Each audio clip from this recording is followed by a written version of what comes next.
Satnam. Welcome. What day is it again? It's Tuesday. You're here. It's Tuesday. It's Tuesday, December 12th, 2023. This is the day of the new moon in Sagittarius, which is very exciting. This is the last new moon of the solar year. So we'll have, actually it's the last new moon of the year. It's the last lunar cycle starting before the solstice on the 21st, and we get this wonderful experience because most of the time, if we think about it in ways of lunar and solar overlaps, we have the lunar cycle almost all of the time. Most of the time, the Sagittarius lunar cycle, where the new moon happens. Wait, hold on. How did I work this out in my head earlier? I don't know. We're going to bounce back to that in a little bit when I sort it out again. It's a strange day. So we have the new moon in Sagittarius, and with that energy, we're looking at this new desire for more expansion, more experience, more of all of the things that Sagittarius wants. The bigness of life, the bigness of the solar system. It's like next to the sun, Jupiter's king. So we have this expansiveness about the Sagittarian energy. There's also the inevitable necessity for faith, because there's a gravity to it. If there's only the belief that it will come, then it will come. If there is only the belief that it is good and it is beneficial and it is appropriate, then it is all of those things. Jupiter is this energy of faith, our ability to think about something, know that it is good and that it will come to you, and to just let it happen. It's a beautiful process, and beyond that, just the faith that everything that's happening is for your benefit. It is for your ultimate good, and so just go with that. Just start with that, and if you don't do anything else, keep going with that. Hold on to this element of just knowing that it's all good. It's all for you. It's all on your side, and it's all happening exactly as it's supposed to. And have faith that it will accelerate. Have faith that it will expand. Have faith that it will create more abundance, more enjoyment. Let's go with that. More enjoyment.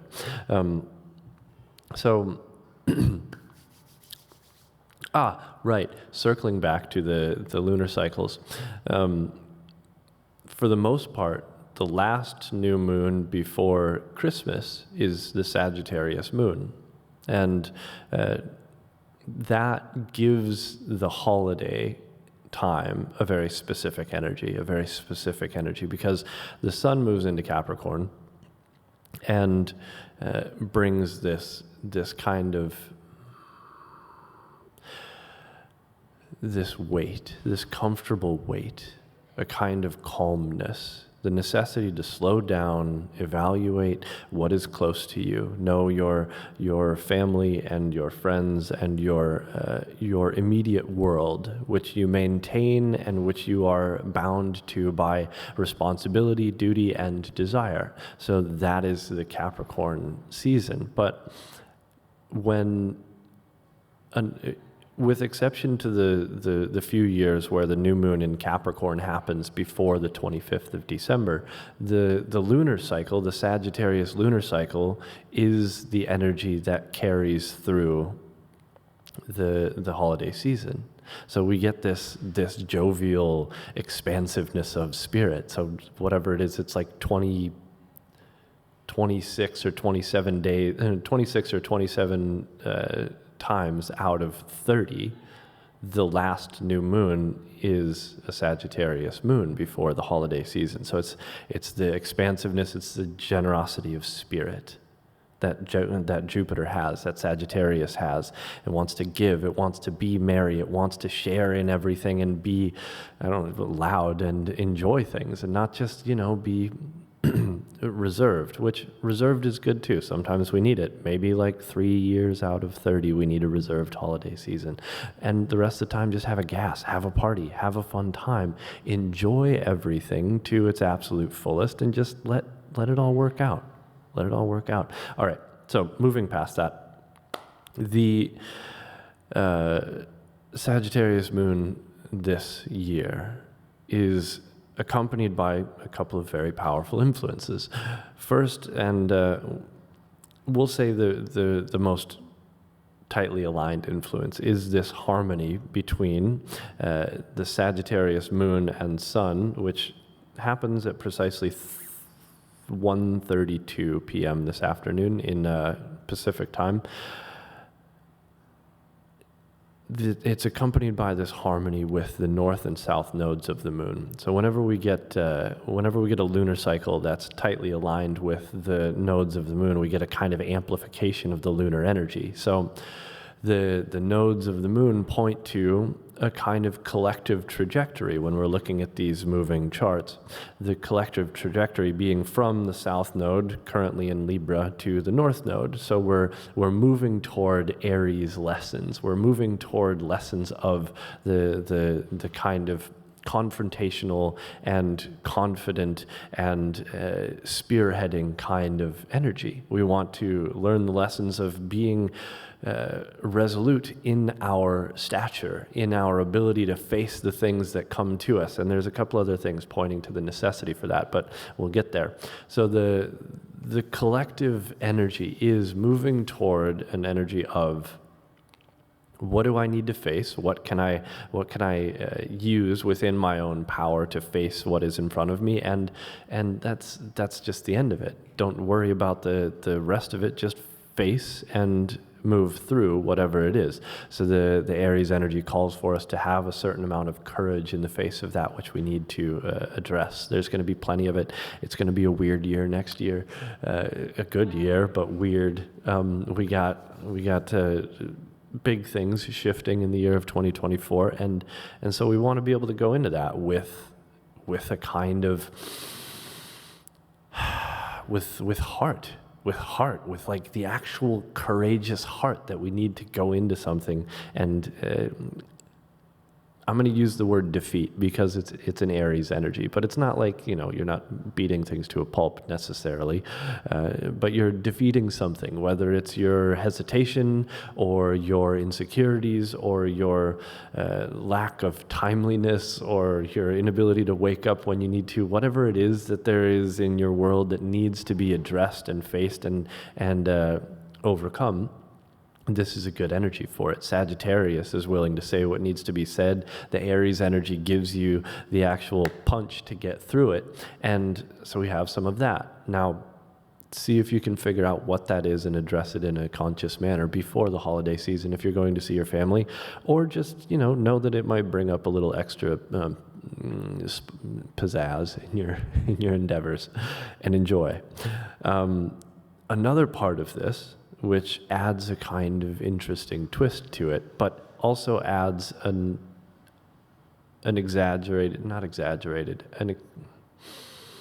amplified necessity for faith, because we're not just working with faith in the human world, we're also working with faith in the spiritual world, the realm of the etheric or the transcendent.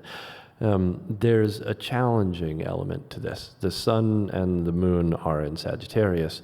Neptune is in Pisces, where it is very happy and very happy to be. Indeed, it rules Pisces. So the Neptunian energy is this energy of, when we look at it collectively, the collective unconscious coming to bear on everything. And whether that's a good or a bad thing, we're not sure. I think the unconscious is the space between us and God that lets things come through. So sometimes things come through that shouldn't come through, and other times we're energetically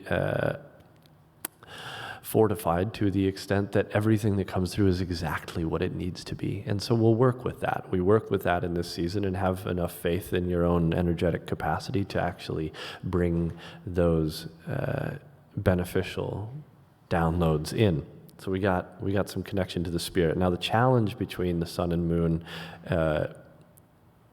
as it lines up with this square geometry with Neptune, is it's a challenge of knowing. So the Sagittarian energy is one that knows. It's like, I've been through this, I've experienced this, therefore I know this. And you take that too far and it's dogmatic. I have had an experience of God, and therefore God is the only God, and therefore I know this, and you should believe what I believe, and etc. There's a dogmatic element to it. And so we try to escape that with Sagittarius season, and we try to allow ourselves enough openness so that we don't stop experiencing. We don't reach one experiential milestone and decide that that's the end. Like that's it. That's everything we need to know, and that's everything we should know, and that's everything you need to know. Therefore, if you know anything else, then you're wrong. We get out of the dogmatic. We allow ourselves to be challenged by this Neptune in Pisces, which is infinite. There is no limit whatsoever to that which Pisces can reach, can expand into, can merge with, can dissolve away from. There's no limit to it. Now, both of these energies are mutable. They can be changed. So there's space in this new moon, in this lunar cycle, which takes us all the way into the new year. There's space in this lunar cycle for us to really grab onto a lot. Like there's so much here. The Sagittarian energy, the moon brings about the opportunity for so much to happen in our lives. Whether it's on the, I'm not even going to say whether, it's like literally just whatever you need to happen, whatever you want to happen, whatever you're trying to accomplish and bring into your life. The new moon is always a good time to start that off, but Sagittarius is like, as a general rule, you should always add a 0 to your intentions and manifestations practice. Like add a 0, add an extra, abundance to it. But with Sagittarius, definitely add the 0. Enjoy the notion and really feel into what it would be to have 10 times as much as you think you want or you think you need. To have so much more that it would bring you into a space where your only choice, your only natural progression would be to absorb that energy and to share it as much as possible. That is Sagittarius. Again, it's generosity. It is that ability to bring in and give, bring in and let out. It's the movement of the current sea. It works and it shares and it creates wealth and abundance all around you. It's the radiance of your wealth. So the more you pull in, the more you allow yourself to have, because you're not just like that. That's the ultimate goal here. The catch here is we're not unable to have. It's that we don't allow ourselves to have more, to have a certain amount or whatever it is. It's this odd ceiling within each psyche, within our own minds and our own beliefs. We hit a ceiling of, oh, this is what I can accomplish, and this is what I can have, and this is what I'm capable of, etc., etc.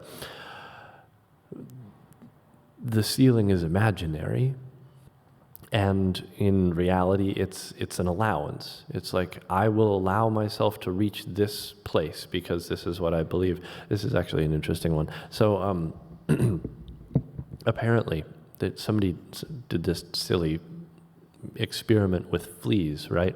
And now fleas, they're very interesting little creatures. They're teeny tiny little insects. They're almost impossible to crush. They're very incredibly resilient, and they can jump like 9 feet. Like literally, they can't control how they jump, but they can jump 9 feet. It's incredible. It's funny to watch. There's like slow-mo videos of them like jumping off of stuff, and they're just like spinning randomly as they fly through the air. It's hilarious. Now, they did the experiment where they put them in a jar, which is, like 3.5 or 4 inches or whatever from the bottom to the top. And they left the lid on that jar, and the fleas jumping away. And after a while, I don't know how long they did this, but after a while they took the lid off, and they would only jump that high.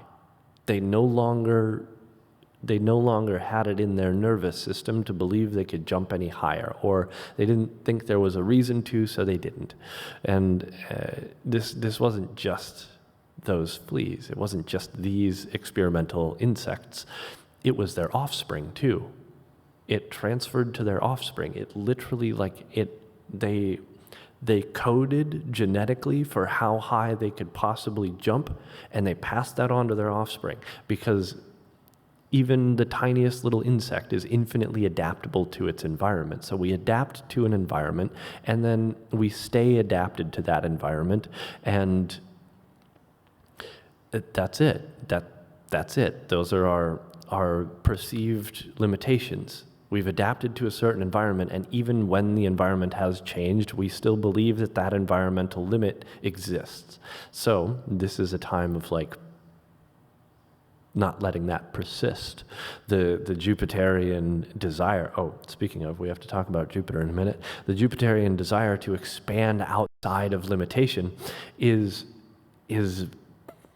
well, you should listen to it. You should let yourself actually try to expand outside of the limitations that you have. Add a zero, or add a house, add a car, whatever it is that you think you're getting to. Multiply it by 10. Multiply it by 10 and put that into your intentions. Put that into your aspirations, your dreams. Aspire to, intend to, believe in 10 times what you think you can achieve, or what you want, or what you need. And let the universe do the work. Obviously you're going to be moving towards something, but you're not worried about whether or not you're going to reach that point. It's coming. It's yours. It's already yours. So enjoy that process. Report back to me. Let me know what happens. You can follow me on Instagram and message me there, or whatever. Send a letter to Rama Institute in Los Angeles. It's always fun to hear about things that transpire for people when they get into these practices, when they start aligning with lunar movements and the astrological happenings, and really get into them in a way that lets them breathe, lets them expand, lets them relax, and let the universe move with them. So, speaking of expanding and relaxing, so we have this other interaction. The dissolving of limitations is necessary. Let the challenge be to dissolve limitations, and each thing that you think you know, each thing that you think you've experienced to the point of wisdom, forget that you know. Don't forget the information. Just forget that you actually know everything you need to know about it, and let more come to you. So there's that, which is a fun challenge. It's quite happy. I love the challenging aspects because it grants, it's more distinct and visceral opportunity, where we are opponent processing beings. We need something to push up against, otherwise it doesn't feel like we're doing anything meaningful. Now, speaking of things to push up against, the new moon in Sagittarius is also in this mild aspect, this mild challenge. It's not quite as intense and visceral as the challenge with Neptune, but it's subtle, and it's amplified by the fact that it's the ruler of the new moon. So we have the new moon in Sagittarius. What rules Sagittarius? Jupiter. Correct. You nailed it. I bet you did. There's nobody in the room here at the moment, but there's no people in the room at the moment. So Jupiter ruling this new moon prays for expansion and excitement and exploration and faith. Again, we get back to that. And Jupiter is currently in Taurus. Now, the challenging interface between the new moon and Jupiter is it's called a sesquisquare or a sesquiquadrant, and it's a mild aspect. You don't have to remember the word. For the most part, they're secondary to the major aspects. But I wanted to do this one because Jupiter's the ruler of the new moon. And it's also interacting with a couple of other things in powerful fashion. Powerful enough that it creates a nice amount of energy. We have Jupiter in Taurus, and it's been in Taurus since May. It will be in Taurus until this coming May. And this passage through Taurus is the passage of the expander, the explorer, the jovial, faithful, and constantly acquiring nature of Jupiter moving through Taurus, which is the sign of values and all other things of the material sort. So we get Jupiter moving through Taurus, and there's a slight agitation. There's like something in there. There's some weird little bug in the system that's not letting you move past. So the feeling in your head when you think, really, like realistically, what do you feel in your body when you think about having 10 times more than what you're actually asking for? And that feeling, the first thought that comes up, the first thing that you think would hold you back from that's the fucking thing that you have to weed out here. That's the trouble. That's what's stopping you. And this transit gives you the opportunity to actually see that in a visceral way. Now, also important is the fact that Jupiter is in aspect to Mercury, which is it's like 12 hours away from stopping in its current track in the sky and beginning the retrograde motion. And that's in Capricorn, where we look to diligence and discipline and consistency. And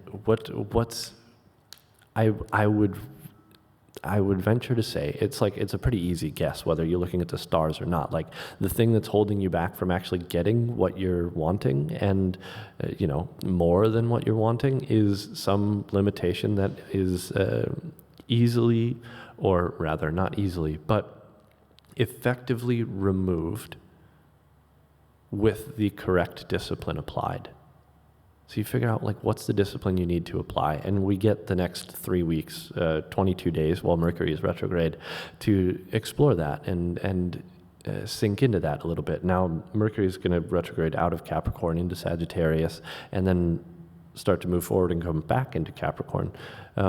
Where it actually meets the sun, I don't precisely know, but I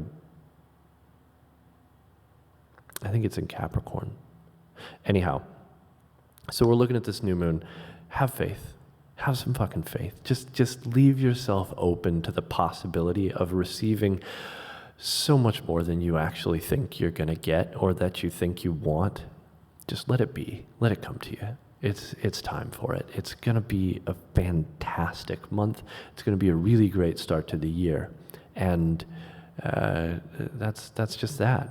That's just that. We get to play with this building experience until the full moon in Cancer on the 26th of this month, and then we're still in the Sagittarius lunar cycle, and we're going to keep going to that until we get to the new moon in Capricorn, which is the beginning of next year, a few days into next year, and that's just what we're doing. That's what we're up to. So yeah. I love you guys. Have a wonderful day. Have a wonderful lunar cycle. I will be back here. What day is it? I'll be back here on Friday, I think, for the gong. But anyway, I'll see you for more astrology in a couple of weeks for the full moon. And if you want to check this out after this. The audio will be on Spotify. The video will be up on YouTube and my Patreon. You can find the links to all of that in my Instagram bio. And we'll see you soon. Satnam.